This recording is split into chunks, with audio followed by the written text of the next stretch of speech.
Hey guys, Brian Leonard with Wolfnest Property Management, and today we've got a great topic, something that I probably go over about 20 different clients a week or prospective clients.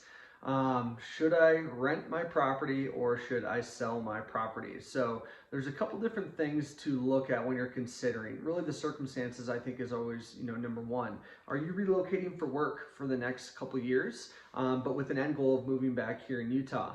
If that's the case, I would highly recommend that you decide to rent until you come back, because really purchasing that same house now, or excuse me, 2-3 years from now compared to what you owe for it, what you paid when you bought it, is going to be significantly different. So, but let's look at some of the other things that you want to consider when you're looking at rent or sell.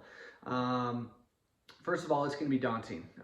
Whether it's your first home, your second home, your 10th home, there's going to be a lot of decisions that you're going to have, really to see if it is going to be the right fit for you. So you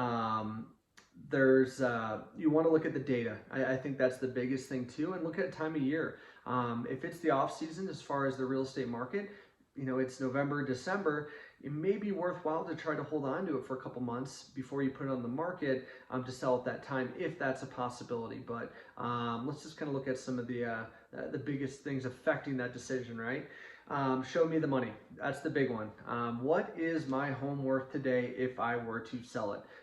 You got to know that, because that number may be the ultimate decision maker, but you want to make sure that it's accurate. Don't just go off of what you heard from a neighbor, or you saw something on Zillow or KSL, local listing here.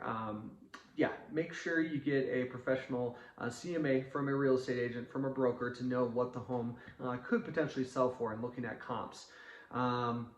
Also, a big question, if you are looking or considering renting, is what could it rent for? Similar to the real estate market, rental appreciation has been through the roof. So if you have rented your home in the past for a couple months, or you heard neighbors renting their property a couple years ago, there's a good chance that what they charge in 2019 is going to be completely different from what you could rent it for in 2021 or 2022. Also, you want to look at demand. If you're in a highly saturated area where there's 100 houses on the market for rent, it's gonna take a little bit longer to rent that home, but also you may not see the same rental rates if it were only competing with 5 or 6 homes. So a lot of things to look at. A great tool that I recommend, which is on our website, is actually a rent versus sell calculator. So here's an example of it right here. So you can actually plug in your own information. This is not something that we get, or keep this information. It's 100% for you. 100% for you.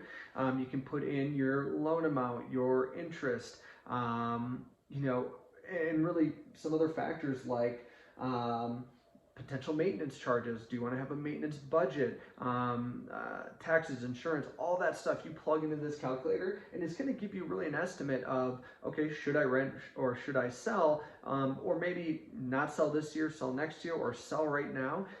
It's a cool way just to kind of let the data help you make that decision, rather than just kind of blindly walking into, hey, my gut's saying this. So again, there are some personal questions that you have to ask. Can I still afford to pay the mortgage on this property if it becomes vacant? Could I pay for a maintenance expense that came up while I have my other home? If a tenant does move out, is there any cost associated to that? Would I be able to cover that? Now, a good thing is, longer you've owned the property, the more you're going to cash flow. So meaning, if you have a mortgage on a home and you've owned it for a couple years, and we have a tenant living there, they're going to be paying rent, which typically is going to offset that mortgage balance, or excuse me, monthly mortgage payment for that home. And then any excess money could really go into a rainy day fund, or a maintenance slush fund, or again, just a worst case scenario type fund.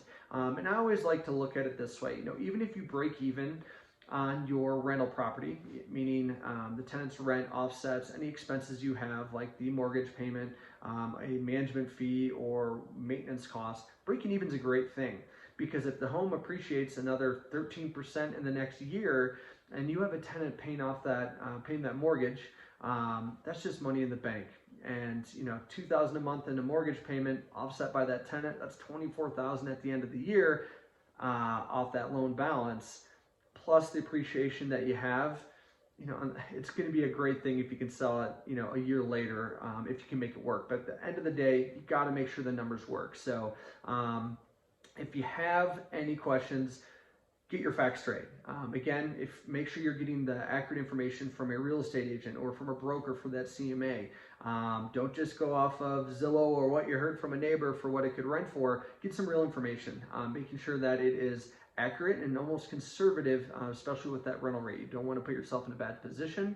And if you have any other questions, give me a call. Be happy to have my team put together a free market analysis for you, and really do a kind of a cost operating breakdown. You know, what is your mortgage? What are your utility expenses? What is an HOA fee? And bottom line, what's going to be in your account each month? So if that's something that interests you, give me a call or click on the link and we can get connected. Hope to hear from you soon. Thanks.